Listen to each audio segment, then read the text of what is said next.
Calcium அப்படின்ற ஒரு விஷயம் நம்ம உடம்புக்கு தேவையா தேவையில்லையா அப்படின்னு உங்களை ஒரு கேள்வி கேட்டால் நம்மள 100% பேர் தேவைன்னு தான் சொல்லுவோம். ஏன் தேவை அப்படின்னா, பற்களின் பலப்படுத்துவதற்கும் பற்களை பிடிச்சிட்டு இருக்க எலும்புலேருந்து உடலுடைய அத்தனை பாகங்களுடைய எலும்புகள் வலுவாக இருப்பதற்கும் ஆரோக்கியமாக இருப்பதற்கும் கால்சியம் சத்து தேவை. இது நிறைய பேருக்கு தெரிஞ்சிருக்கும். இதை தாண்டி ஒரு விஷயம் சில பேருக்கு தெரிஞ்சிருக்கும். என்னென்னா, இந்த உடல் இரும்பு சத்து போன்ற சில முக்கியமான சத்துக்களை உறிஞ்சி உடலுக்கு கொடுப்பதற்கு கால்சியம் இருந்தால் தான் அந்த வேலை நடக்கும். சரி, இரும்பு சத்து எதுக்கு தேவை? இரத்த சிவப்பணுக்களில் உள்ள அந்த இரும்பு சத்து ஹீமோக்ளோபின் ஒரு பை மாதிரியே அதில் ஆக்சிஜன் எடுத்துகிட்டு உடம்பு ஃபுல்லாக கொண்டு போய் சேர்த்தா தான் உடலுடைய அத்தனை பாகங்களுக்கும் எனர்ஜின்னு ஒன்று போய் சேரும். அப்போ தான் ஹார்ட்லேருந்து லங்ஸ்லேருந்து கல்லீரல் மண்ணீரல் எல்லாமே அந்த ஆக்சிஜன் இருந்தால் தான், அந்த ஹீமோக்ளோபின் இருந்தால் தான், அந்த இரும்பு சத்து இருந்தால் தான் வேலை செய்யும். இதெல்லாம் நமக்கு தெரியும் இல்லையா? இது அத்தனைக்கும் காரணம் அந்த கால்சியம். அந்த கால்சியம் இல்லைன்னா இது எதுவுமே வேலை செய்யாது. இப்போ இந்த கால்சியம் இவ்வளோ பெரிய வேலை செய்து இந்த கால்சியத்துக்கால உடம்புக்கு ஏதாவது ஆபத்து இருக்கான்னு கேட்டிங்கன்னா இருக்கு. அப்போ நம்மள பெரும்பாலானவர்களுக்கு இந்த கால்சியம் அதனுடைய வேலை இவ்வளோ நல்லதை செய்யுதுன்னு சொல்கிறோம் இல்லையா? அது அத்தனையும் அது சரிவர செஞ்சிடுச்சுன்னா பிரச்சனை இல்லை. ஆனால் நம்மள பெரும்பாலானவர்களோட உடம்புல அந்த வேலை சரிவர நடப்பதில்லை. ஃபஸ்ட்டு காரணம் வைட்டமின் டி குறைபாடு. வைட்டமின் டி எதுக்கு தேவைன்னு கேட்டிங்கன்னா, கால்சியம் உடம்புக்குள்ளே நீங்கள் என்ன தான் கொடுத்தாலும் அது ஆக்டிவேட் ஆகி வேலை செய்ய வைப்பது வைட்டமின் டி. அப்போ வைட்டமின் டி இல்லைன்னா கால்சியம் சும்மா சுற்றி வரும், அதனோட வேலையே செய்யாது. அப்போ சும்மா சுற்றி வந்தாலே ஒரு பொருள் உடலுக்குள்ளே அது என்றைக்குமே டேஞ்சர் தாங்க. ஒன்று அது வெளியேறிடணும், இல்லைனாக்கா அது வேலை செய்யணும். சரி, இதை பற்றி விரிவாக நம்ம அப்புறம் வருவோம். இப்போ வைட்டமின் டி இருக்குது, ஆனாலும் அளவுக்கு அதிகமான கால்சியம் இங்கே வந்துடுது அப்படின்னும் போது என்ன ஆகும்? இப்போ இன்னொரு விஷயம், உடலுக்கு உடல் இயக்கத்திற்கு மிக மிக முக்கியமான விஷயங்கள் எல்லாம் பண்ணுறதுக்கு இந்த கால்சியம் தேவைன்னா, அப்போ தினம் தினம் கால்சியம் உடம்புக்கு நம்ம கொடுத்துக்கிட்டே இருக்கணும் இல்லையா? அந்த மாதிரி எந்நேரமும் நம்ம கொடுக்க முடியுமா? அப்போ உடல் எப்படி இயங்குது? அங்கே தாங்க சூப்பரான ஒரு விஷயம். இந்த உடலுடைய அற்புதம் என்னன்னு கேட்டிங்கன்னா, நீங்கள் எப்போல்லாம் கால்சியத்தை உடம்புக்குள்ளே கொடுக்குறீங்களோ அது அன்னைக்கு தேவையான விஷயத்தை பயன்படுத்திக்கிட்டு எக்ஸஸாக இருக்கிற கால்சியத்தை அது ஒரு இடத்துல சேமிப்பு கிடங்கு மாதிரி ஒரு இடம் நம்ம உடம்புக்குள்ளே இருக்குது, அதில் கொண்டு போய் சேமித்து வைக்கிறது. அப்புறம் எப்போ தேவையோ அங்கேருந்து எடுத்து அதை பயன்படுத்திக்குது, எப்போ கிடைக்குதோ அங்கே கொண்டு போய் சேமித்து வச்சுக்குது. அந்த சேமிப்பு கிடங்கு வேறு எதுவும் கிடையாது, நம்மளுடைய எலும்புகள், நம்மளுடைய போன்ஸ் அப்படின்ற வேர் ஹவுஸில் தான் இந்த கால்சியத்தை எடுத்துகிட்டு போய் அது சேமித்து வைக்கும், தேவைன்னும் போது எடுத்துக்கும். இந்த ரெண்டு ப்ராசஸ்க்கும் என்ன பேருன்னு கேட்டிங்கன்னா ஆஸ்டியோபிளாஸ்ட் ஆஸ்டியோக்ளாஸ்ட் அப்படின்றாங்க. ஆஸ்டியோபிளாஸ்ட்ன்றது போனுக்குள்ள கால்சியத்தை கொண்டு போய் வைக்கிறது, ஆஸ்டியோக்ளாஸ்ட் அப்படின்றது போன்லேருந்து கால்சியத்தை எடுக்கிறது. இது ரெண்டும் சைமல்டேனியஸாக ஒழுங்காக நடக்கணும். இப்போ சப்போஸ் இது எடுத்துக்கிட்டே இருக்குது, அங்கே கொண்டு போய் வைக்கிறதுக்கு கால்சியம் இல்லைன்னு வச்சிங்களேன், அந்த எலும்புகளுக்கு உள்ள போர்ஸ் ஓட்டையாக அவ்வளோ, அதுதான் ஆஸ்டியோபொரோசிஸ் அப்படின்ற ஒரு நோய். அது வரும்போது என்ன ஆகும்னா, சின்ன அடிப்பட்டால் கூட நமக்கு ஃப்ராக்சர் வந்துடும், நம்ம போன்ஸ் வலுவில்லாமல் இருக்கும். அதனால் உண்டாகக்கூடிய பல்வேறு விளைவுகளுக்கும் அது காரணமாக இருக்கும். இப்போ ஆஸ்டியோபொரோசிஸ் வருதுன்னா அதுக்கு காரணம் என்னென்னா, இந்த சைக்கிள் ஒழுங்காக நடைபெறாதது. இந்த சைக்கிள் ஏன் ஒழுங்காக நடைபெறாதது அப்படின்றதுக்கு ஒரு முக்கியமான விஷயம் காரணமாக இருக்குது. அதை பற்றி தான் இந்த வீடியோவில் பேச போகிறோம். இப்போ இந்த கால்சியம் நம்ம உடம்புக்குள்ளே இவ்வளோ வேலைகளையும் செஞ்சுட்டு எக்ஸஸாக இருக்கிற கால்சியம் போன்ஸுக்கு போகணும், போன்ஸ்லேயும் அது ஃபுல் ஆகிடுச்சுன்னா எக்ஸஸாக இருக்கிற கால்சியம் உடலை விட்டு வெளியில் போயிடணும். அப்போ அந்த வேலையை செய்கிற முக்கியமான விஷயம் எதுன்னு கேட்டிங்கன்னா கிட்னி. அது வேர்வை மூலமாகவோ நம்மளுடைய யூரின் மூலமாகவோ அந்த கால்சியத்தை உடனடியாக வெளியேற்றணும். கால்சியம் உடம்புக்குள்ளே தங்கக்கூடாது. இப்போ நம்ம ஒரு ஷர்ட் போட்டுட்டு நம்ம வேர்வையில் பயங்கரமாக வேலை செய்கிறோம், சட்டையே தொப்பலாக நனைஞ்சிருதுன்னு இருக்கோம்னு வச்சுங்க. அப்புறம் அந்த சட்டை காஞ்சவொன்னே பார்த்தீங்கன்னா உப்பு பூத்த மாதிரி இருக்கும். அது என்னன்னு கேட்டிங்கன்னா கால்சியம் படிமானங்கள். அது உடல்லேருந்து வெளியேறணும். இப்போ இதெல்லாம் வெளியேறலன்னு வச்சுங்க, சப்போஸ் வேர்வை மூலமாகவோ நம்மளுடைய யூரின் மூலமாகவோ வெளியேறாத போது தான் அங்கே பிரச்சனை. என்ன ஆகும்? கிட்னியில் போய் அந்த கால்சிஃபிகேஷன்ற விஷயம், கால்சிஃபிகேஷன்னா கால்சியம் டெபாசிட் ஒரு குறிப்பிட்ட இடத்துல அதிகமாக சேருவது. அப்போ கிட்னியில் சேரும்போது அது நாளடைவில் கிட்னியில் கல்லாக மாறும். சரிங்களா? ஏன்னா அது எலும்பை உருவாக்கக்கூடிய தன்மை உள்ளது. அந்த சாலிட், அந்த கெட்டி, அந்த இரும்பு மாதிரி உறுதியான ஒரு விஷயத்தை உருவாக்கக்கூடியது கால்சியம்ன்றனால அது கிட்னியில் தங்கிக்கிட்டே இருக்கும்போது அது கல்லாக மாறும். கிட்னியில் மட்டும் இல்லைங்க, அதே மாதிரி வேறு வேறு இடங்களில் போய் அது தங்கும்போது வேறு வேறு விளைவுகள் ஏற்படுத்துது. அதில் மிக மிக மிக முக்கியமானது நம்ம ஹார்ட்டுக்கு பக்கத்தில் உள்ள, ஹார்ட்டை ஒட்டி உள்ள, ஹார்ட்டுக்கு ஜாயிண்ட் பண்ணக்கூடிய அந்த இரத்த நாளங்களில் போய் இந்த கால்சியம் அந்த இரத்த குழாயில் போய் அது படியும் போது என்ன ஆகும்னா, அந்த இடத்துல ஒரு கெட்டித்தன்மை, உறுதித்தன்மையை உண்டாக்கும். நாளடைவில் அது போன் எப்படி ஸ்ட்ராங்காக இருக்கோ அந்த மாதிரி ஒரு போன் மாதிரி வந்து அந்த இரத்த நாளத்தை அது உருவாக்கிடும். இப்போ ரத்த நாளம் எப்போவுமே வந்து ஃப்ளெக்சிபிளாக இருக்கணும், ரப்பர் மாதிரி. அதனால தான் பல விதமான வேலைகளில் அது பல விதமாக அது வளைஞ்சி நெளிஞ்சு கொடுத்து நமக்கு பயனளிக்கக்கூடிய விதத்தில் இருக்கிறனால தான் அது அந்த மாதிரி இதில் ரத்த நாளங்கள் அப்படி ஃப்ளெக்சிபிளாக இருக்கிற மாதிரி. அது போன் மாதிரி அப்படி ஸ்டிஃபாக இதாகிடுச்சுன்னா நமக்கு பல்வேறு விதமான உடல் உபாதைகள், பெயின் இதெல்லாம் கொடுக்கும். இப்போ நம்ம ஒரு இது மேலே நம்ம ஏறுறோம், மாடிப்படி மேலே ஏறுறோம், ஒரு எக்ஸசைஸ் பண்ணுறோம், வேறு விதமான வேலைகள் செய்யும்போது நமக்கு மூச்சு வாங்குது, ஒரு பெயின் இருக்குது, நெஞ்சில் ஒரு எரிச்சல் வருது. இப்போ ஹார்ட் அட்டாக் வரும்போது நமக்கு இந்த லெஃப்ட் சைடில் ஒரு வலி ஒன்று உண்டாகுது, கைகளில் வலி உண்டாகுது, ஷோல்டரில் வலி உண்டாகுது, முதுகு பக்கத்தில் வலி உண்டாகுது. இது அத்தனைக்கும் காரணம் இந்த கால்சியம் டெபாசிட் வந்து சதைகள்லையும் அணுக்கள்லையும் போய் தங்குறதுனால அது இந்த கெட்டித்தன்மையை உருவாக்கி அந்த இடத்துல நம்ம ஃப்ளெக்சிபிளாக மூமெண்ட்ஸ் பண்ணும்போது ஒரு பெயினை வந்து கொடுக்குது. அதனால் ஆர்த்ரைட்டிஸ், பெரிய ஆர்த்ரைட்டிஸ் மாதிரி, மூட்டு ஜாயிண்ட் வலி மாதிரி, இந்த கையை தூக்கவே முடியாது, பின்னாடியே கொண்டு போக முடியாது, அந்த மாதிரியான விஷயங்கள், இப்படி ஏகப்பட்ட விஷயங்கள் அது எங்கெங்கெல்லாம் போய் செட்டில் ஆகுதோ அங்கங்கெல்லாம் அந்த ஸ்டிஃப்னஸை உண்டு பண்ணி அங்கங்கெல்லாம் அந்த பிரச்சனைகளை அது கொடுக்கும். இது மற்ற விஷயங்களை விட்டுட்டாலும் கூட இந்த இரத்த நாளங்களில் போய் அது சேர்றதை வந்து கண்டிப்பாக நம்ம அனுமதிக்கவே முடியாது. ஆனால் இப்போது அளவுக்கு அதிகமாக அந்த வேலைகள் வந்து பெரும்பான்மையானவர்கள் உடலில் நடக்கிறதுனால பல்வேறு உடல் உபாதைகளுக்கு அவங்க ஆளாகிறாங்க. இப்போ கிட்னியில் கல், கேன்சரு, ஹார்ட் அட்டாக்கு, காரணமே இல்லாமல் திடீர்னு ஒரு ஹார்ட் அட்டாக்கு, எந்த வயசுன்னே இல்லாமல் எல்லா வயசில் உள்ளவங்க, இதெல்லாம் நடப்பதற்கு காரணம் இந்த கால்சிஃபிகேஷன் அப்படின்ற ஒரு வேலை தவறான இடத்துல தவறான முறையில் நடக்கிறது. சரி, இது ஏன் நடக்குது? பல்வேறு காரணங்கள் இருக்குது. வைட்டமின் டி இருந்தால் கூட அது சரியாக வேலை செய்யாத தன்மை, உடலுடைய மெட்டபாலிசம் சரியாக இல்லாததுனால அதனாலேயும் அந்த கால்சியம் வேலை செய்யாத தன்மை, இப்படி நிறைய இருந்தாலுமே முக்கியமான ஒரு விஷயம் உடலில் இல்லைன்னா இந்த கால்சியம் இப்படி தான் கண்ட இடத்துல போய் தங்கும். அந்த முக்கியமான விஷயம் என்னன்னு கேட்டிங்கன்னா வைட்டமின் K2. வைட்டமின்ஸ் பற்றி நிறைய பேருக்கு தெரிஞ்சிருக்கும். ஆனால் வைட்டமின் K2 பற்றி நிறைய அதிகமாக கேள்விப்பட்டிருக்க மாட்டீங்க. ஏன்னா வைட்டமின் K2 1920க்கு முன்னாடியே கண்டுபிடிக்கப்படல. 1929க்கு அப்புறம் தான் வைட்டமின் K2 அப்படின்னு ஒன்றையே கண்டுபிடிச்சாங்க.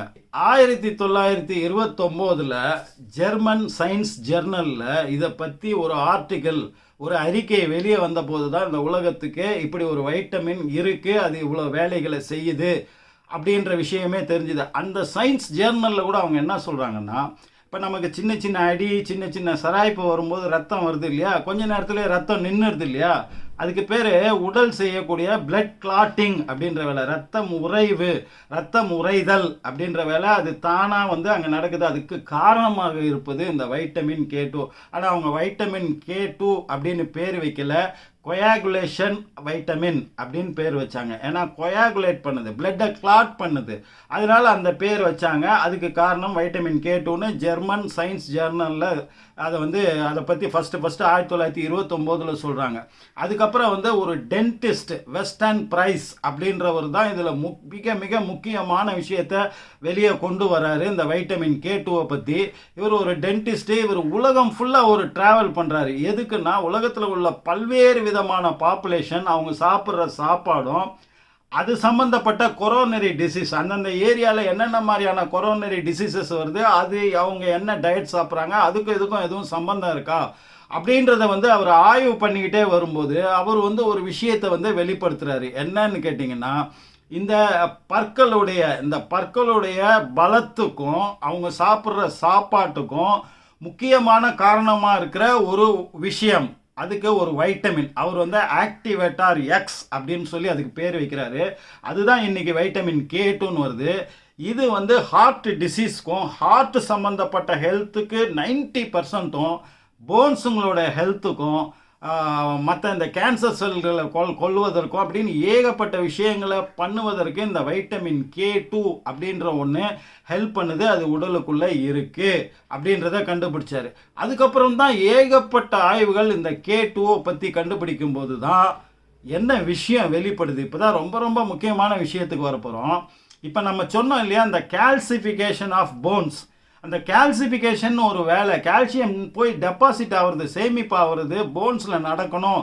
இந்த வேலையை செய்ய வைக்கிறது தான் இந்த வைட்டமின் K2வோட மிக முக்கியமான வேலைன்னு இப்போ சமீபத்தில் வந்து கண்டுபிடிச்சிருக்காங்க. அப்போ நம்ம ஆஸ்டியோகிளாஸ்ட்னு ஒன்று சொன்னோம் இல்லையா, போன்லேருந்து கால்சியத்தை எடுப்பது, போனுக்கு கால்சியத்தை கொடுப்பது. அப்போ நீங்கள் சாப்பிட்ற சாப்பாட்டிலேருந்து கால்சியத்தை பிரித்து எடுத்து அந்த கால்சியம் அயன் போன்ற விஷயங்களை உறிஞ்சுவதற்கும் பல்வேறு விதத்துக்கும் அது யூஸ் ஆகிற அதே சமயத்தில் அந்த கால்சியத்தை எடுத்துகிட்டு போய் போனில் வைக்கிறதும் போன்லேருந்து கால்சியத்தை வெளியே எடுத்து கொண்டு வரதுமான இந்த மிக முக்கியமான வேலை நடக்கணும்னா அந்த இடத்துல வைட்டமின் K2 அப்படின்றது இருந்தாகணும். வைட்டமின் K2 டிஃபிஷியன்சி உங்களுக்கு குறைபாடு இருந்ததுன்னா என்னதான் வைட்டமின் D இருந்தாலுமே வைட்டமின் C உள்ளே போனாலுமே இந்த வேலை நடக்காது. இந்த வேலை நடக்காதுன்னும் போது உடலில் உள்ள 90% உடல் உபாதைகளுக்கு அது காரணமாக அமைஞ்சிடும். அப்போ எவ்வளோ முக்கியமான விஷயம் பாருங்கள் இந்த வைட்டமின் K2. இப்போ இயற்கையோடைய அற்புதமான விஷயம் என்னன்னு கேட்டிங்கன்னா, இந்த வைட்டமின் K2, வைட்டமின் Kன்னு ஒன்று இருக்குது, அதுக்குள்ளே இருக்கிறது தான் இந்த வைட்டமின் K1 K2ன்னு 2 விஷயம்.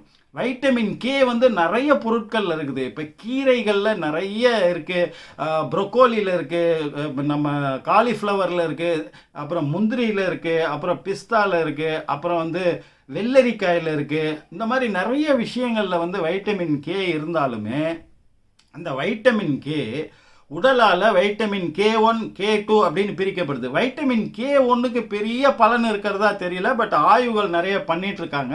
ஆனால் வைட்டமின் K1லேருந்து தான் வைட்டமின் K2 பிரித்து எடுக்கப்படுகிறது. இது யார் பண்ணுறான்னு கேட்டிங்கன்னா உடல் வந்து நம்ம சாப்பிட்ற உணவுகள்லேருந்தோ சுற்றுப்புறத்துலேருந்தோ அட்மாஸ்பியர்லேருந்தோ நம்ம வைட்டமின் K2வை தானாக உறிஞ்சி உற்பத்தி செய்யக்கூடிய திறமை வந்து இந்த உடலுடைய மெட்டபாலிசம் இம்யூன் சிஸ்டத்துக்கு இருக்குது. ஒன்று.